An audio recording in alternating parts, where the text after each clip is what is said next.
Fé, sem fiscalização. O vazio legal que sustenta o charlatanismo religioso no Brasil.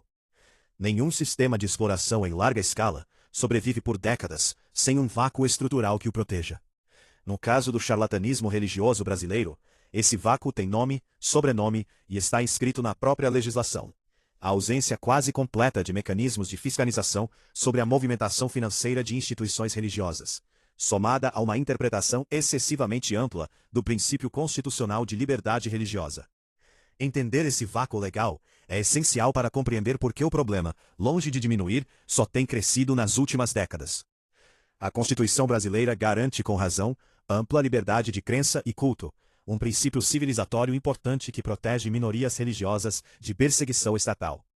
O problema surge quando essa proteção legítima é estendida na prática a uma espécie de imunidade quase total sobre a gestão financeira dessas instituições.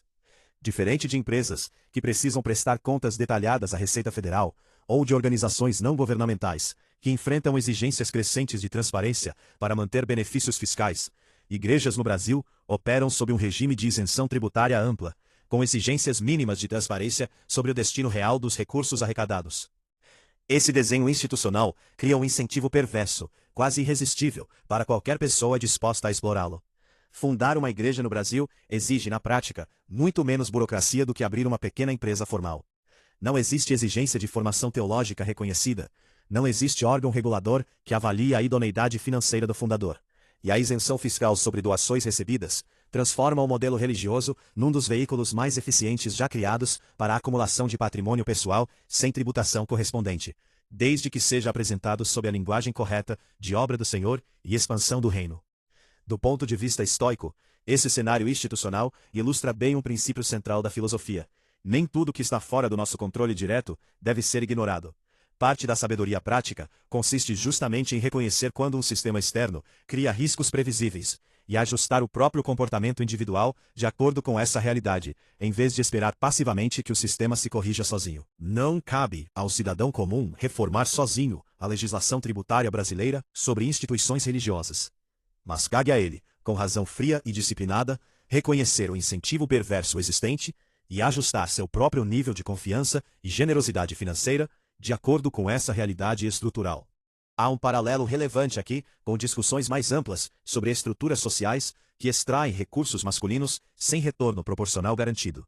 Tema recorrente em análises associadas ao pensamento MGTOW.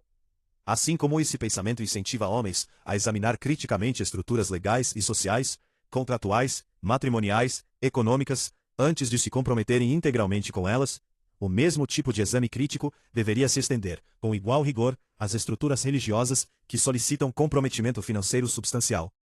Nenhuma estrutura, seja ela matrimonial, contratual ou religiosa, deveria estar imune ao escrutínio racional apenas por reivindicar para si um status moral ou espiritual elevado. Existem, é verdade, iniciativas pontuais de maior transparência dentro do próprio universo religioso brasileiro, lideradas por igrejas que publicam voluntariamente seus balanços financeiros e submetem suas contas a auditorias externas independentes. Essas iniciativas deveriam ser mais visíveis e mais valorizadas publicamente, servindo de contraste evidente com aquelas instituições que se recusam sistematicamente a qualquer forma de prestação de contas, tratando qualquer pedido de transparência como ataque à fé, em vez de exigência básica e razoável de responsabilidade civil.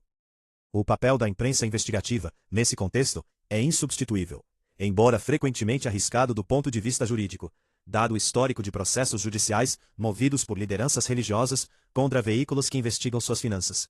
Ainda assim, ao longo das últimas décadas, investigações jornalísticas sérias já expuseram repetidamente padrões de acumulação patrimonial incompatíveis com a renda declarada de determinadas lideranças religiosas, revelando estruturas complexas de empresas paralelas, imóveis registrados em nome de terceiros e fluxos financeiros que jamais passam pelos livros contábeis oficiais das próprias instituições. Para o cidadão comum, a lição prática que emerge dessa análise estrutural é dupla. Primeiro, reconhecer que a ausência de fiscalização estatal não deveria significar ausência de fiscalização pessoal. Cada indivíduo pode e deve exigir transparência específica antes de comprometer recursos financeiros significativos com qualquer instituição, religiosa ou não.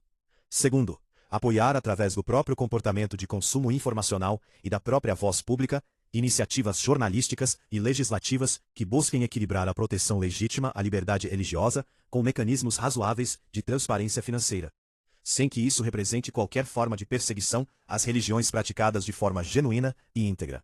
No fim, o vazio legal que sustenta o charlatanismo religioso brasileiro não será resolvido por indignação pontual em redes sociais, por mais justificada que ela seja.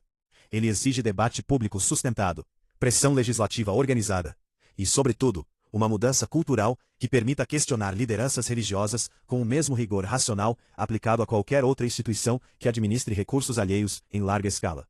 Até que essa mudança estrutural aconteça, resta a cada indivíduo, armado de discernimento racional e disciplina estoica sobre os próprios recursos, ser a primeira e mais confiável linha de defesa contra um sistema que, por ora, continua protegido menos pela fé genuína de seus fiéis do que pela omissão silenciosa da lei.